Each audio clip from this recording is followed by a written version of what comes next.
सामीन 1920 में जब कैद आज़म मोहम्मद अली जिन्ना की शादी हुई तो उन्होंने अपने गुस्ल खाना की तामीर में उस वक्त के 50,000 रुपए खर्च किए। मगर यही जब गवर्नर जनरल के ओहदे पर फैज हुए तो 1.5 रुपए का मौजा लेने से इनकार कर देते हैं और कहते हैं कि गरीब मुसलमान मुल्क के गवर्नर को इतनी महंगी चीज नहीं पहननी चाहिए।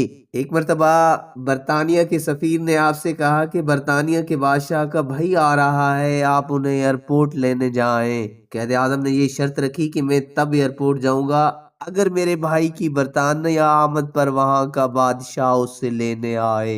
1943 को इलाहाबाद यूनिवर्सिटी में हिंदू और मुसलमान तलबा के दरमियान इस बात पर तनाज़ा हो गया कि यूनिवर्सिटी में कांग्रेस का परचम लहराया जाए। मुसलमान तलबा का कहना था कि कांग्रेस का परचम मुसलमानों के जज्बात का आकाश नहीं, और चूंकि इलाहाबाद यूनिवर्सिटी में मुसलमान तलबा की अक्सरियत ज़ेर तालीम थी, इसलिए ये परचम असूलन वहां नहीं लहराया जा सकता।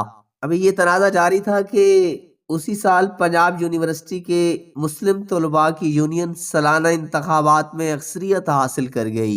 यूनियन के तलबा का एक वफ्द कैद आज़म के पास गया और दरखास्त की कि वो पंजाब यूनिवर्सिटी हॉल पर मुस्लिम लीग का परचम लहराने की रस्म अदा करें। कैद आज़म ने तलबा को मुबारकबाद दी और कहा कि अगर तुम्हें अक्सरियत मिल गई है तो ये खुशी की बात है, लेकिन ताकत हासिल करने के बाद अपने गलबे की नुमाइश करना नाजीबा हरकत है। कोई ऐसी बात ना करो जिससे किसी की दिल आजारी हो। हमारा ज़र्फ बड़ा होना चाहिए। क्या ये नामुनासिब बात नहीं है कि हम खुद वही काम करें जिस पर दूसरों को मातून करते हैं।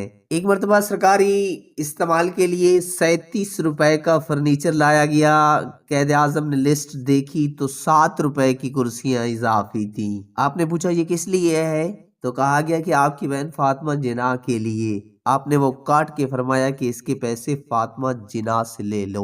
उस वक्त अंग्रेजों ने एक कानून बनाया कि जिसके पास भी साइकिलें हैं उसके आगे लाइट लगाई जाए।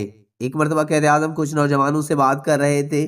आपने पूछा कि कौन कौन पाकिस्तान में शामिल होगा। सब मुसलमान बच्चों ने हाथ खड़े किए। फिर आपने सवाल किया कि किस किस बच्चे की साइकिल पर लाइट मौजूद है। उस मौका पर सिर्फ एक बच्चे ने हाथ खड़ा किया। आपने फरमाया कि सिर्फ ये पाकिस्तान में जाएगा।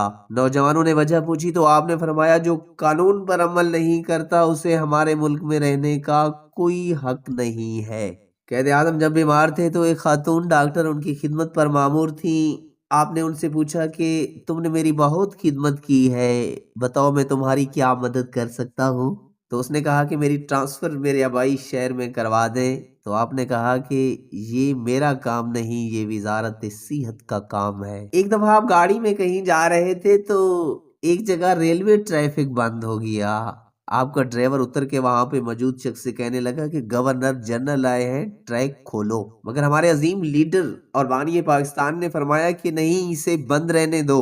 मैं ऐसी मिसाल कायम नहीं करना चाहता जो प्रोटोकॉल पर मबनी हो। मोहम्मद अली जिन्ना वो लीडर थे जिनके बारे में अंग्रेजों ने भी कहा था कि अगर हमें पता होता कैद आजम को इतनी बड़ी बीमारी है तो हम कभी पाकिस्तान न बनने देते, क्योंकि कैद आजम ने आखिरी वक्त तक अपनी बीमारी को पोशीदा रखा, क्योंकि उनको मालूम था कि अगर मेरी बीमारी का हिंदुओं और अंग्रेजों को पता चल गया तो हिंदुस्तान की तकसीम को अंग्रेज मौखिर कर देंगे। मरने से पहले आपने अपने डॉक्टर से कहा कि पाकिस्तान हरगिज वजूद में ना आता अगर इसमें फैजान नबवी सल्लल्लाहु अलैहि वसल्लम शामिल ना होता।